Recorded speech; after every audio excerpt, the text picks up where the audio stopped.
E finalmente chegou o dia de darmos início à tão aguardada viagem a Marrocos. Mas para entrarmos no continente africano, teríamos de chegar a Tarifa para embarcar no ferry que nos levaria a esta nova aventura. Ao contrário do habitual, São Pedro não esteve do nosso lado, ou então, quis abençoar esta viagem que foi feita sob chuva, praticamente até à fronteira.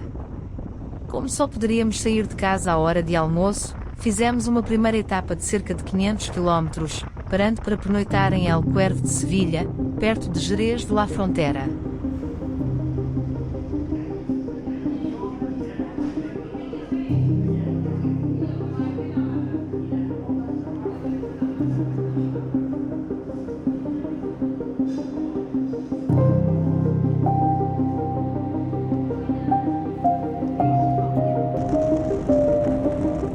No dia seguinte, novamente debaixo de chuva, saímos cedo para fazer o restante trajeto até ao porto de Tarifa.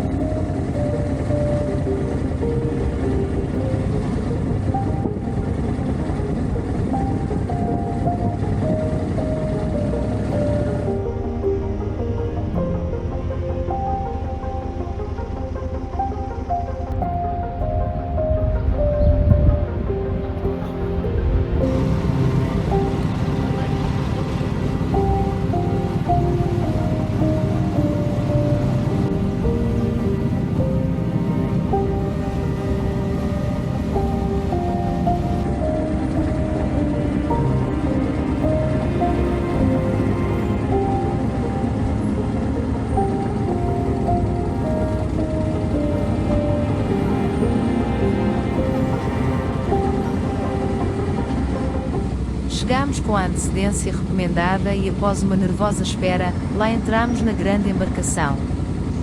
Deixámos os profissionais prenderem a nossa montada e subimos ao convés.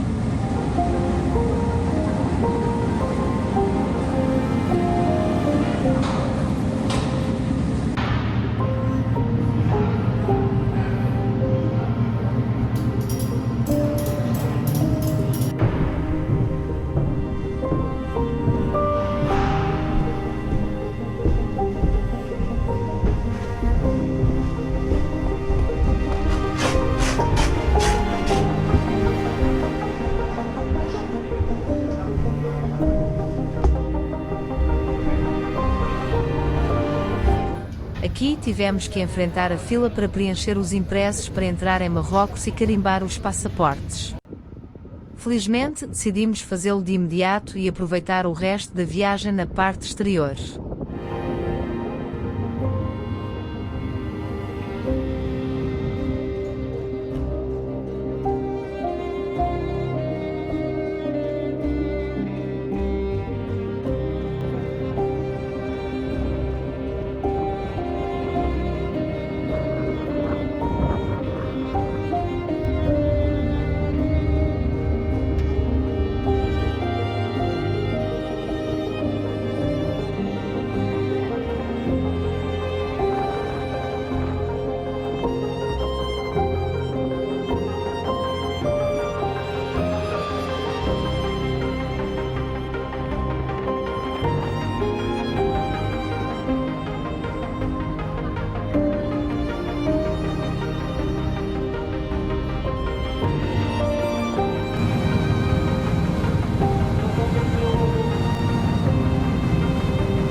Ao longo de cerca de uma hora, a excitação foi crescendo, até que finalmente desembarcámos no porto de Tangerville.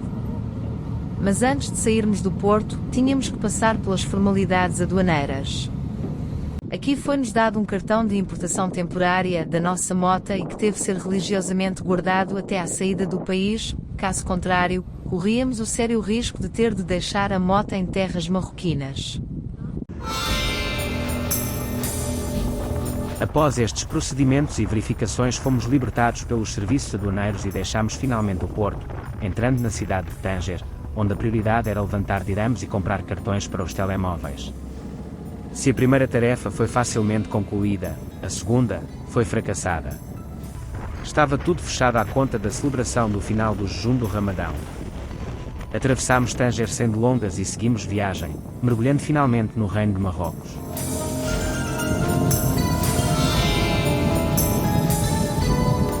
Ao longo das estradas, íamos observando as paisagens em redor, ansiosos por absorver tudo o que víamos pela primeira vez. Desde logo, tivemos uma amostra da grandiosidade e diversidade que iríamos encontrar ao longo dos dias seguintes.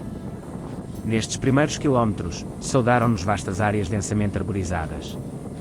Estávamos na região montanhosa do Rif, onde a umidade é consideravelmente superior ao resto do país, traduzindo-se num clima mais temperado e flora de características mediterrânicas.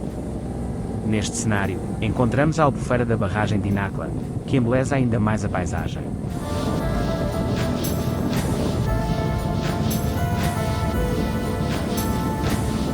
Decidimos parar aqui, no restaurante Sed Nakla, que felizmente estava aberto e onde conseguimos relaxar no seu terraço panorâmico e conversar um pouco com os donos, pai e filho, marroquino e belga respectivamente. Em conversa, revelaram-nos que têm a ambição de fazer do seu estabelecimento um ponto de paragem bike-friendly para os viajantes que por ali passem. Na nossa opinião, têm tudo o que é preciso para isso.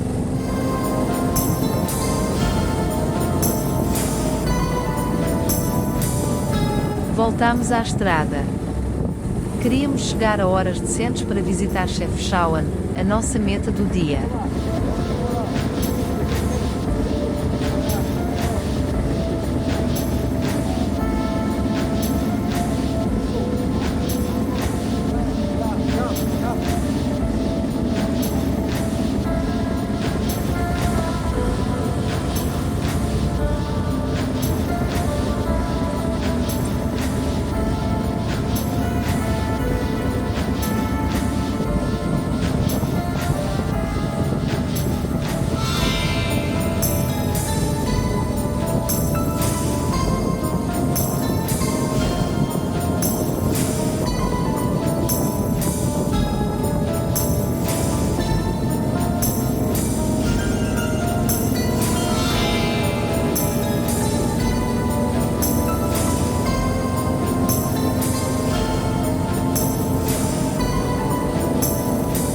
Chegámos finalmente à Pérola Azul de Marrocos, assim apelidada por ter a maior parte das casas da cidade velha, pintadas de cor azul. O porquê da escolha desta cor continua a ser um mistério. Há quem diga que teve a ver com os muitos judeus que ali viveram, outros que afastam os mosquitos, outros ainda defendem a pura estética.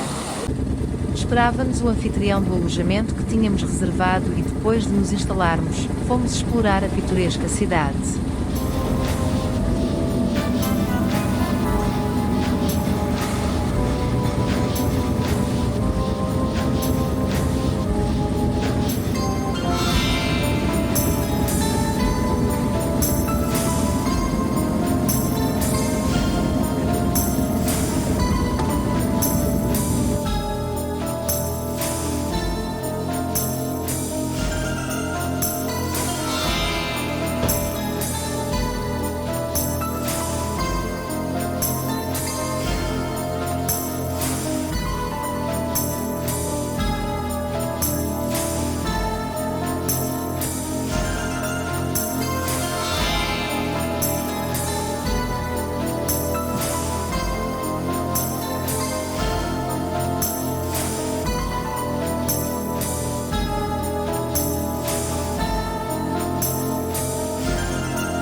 Estava ainda praticamente tudo fechado e os locais retirados nas celebrações familiares, o que acabou por facilitar o passeio.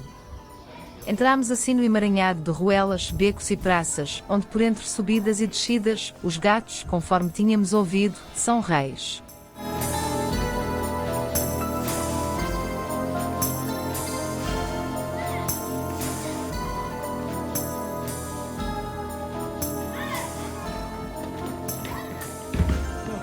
Apesar de cansados, enfrentámos o desafio e subimos a colina oposta à cidade.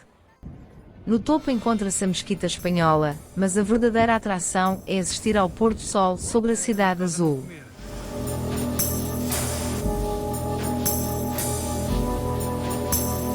Voltámos a descer, passando pela zona do lavador da cidade, alimentado por cursos de água provenientes da montanha. Além de continuar a ser utilizado matutamente pelas mulheres para lavar a roupa, é também uma zona de lazer e estava cheio de gente que aproveitava para se refrescar.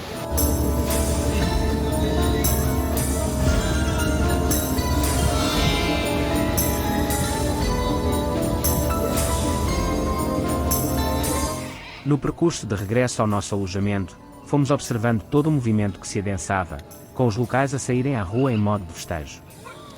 Sentámo-nos numa esplanada, como espectadores de uma nova dinâmica cultural, e iniciámo-nos no ritual do chá de menta. Foi também aqui que ouvimos pela primeira vez o azan, chamamento para a oração islâmica, proferido 5 vezes ao dia pelo muezzin e difundido pelos altifalantes que se encontram nos minaretes das mesquitas.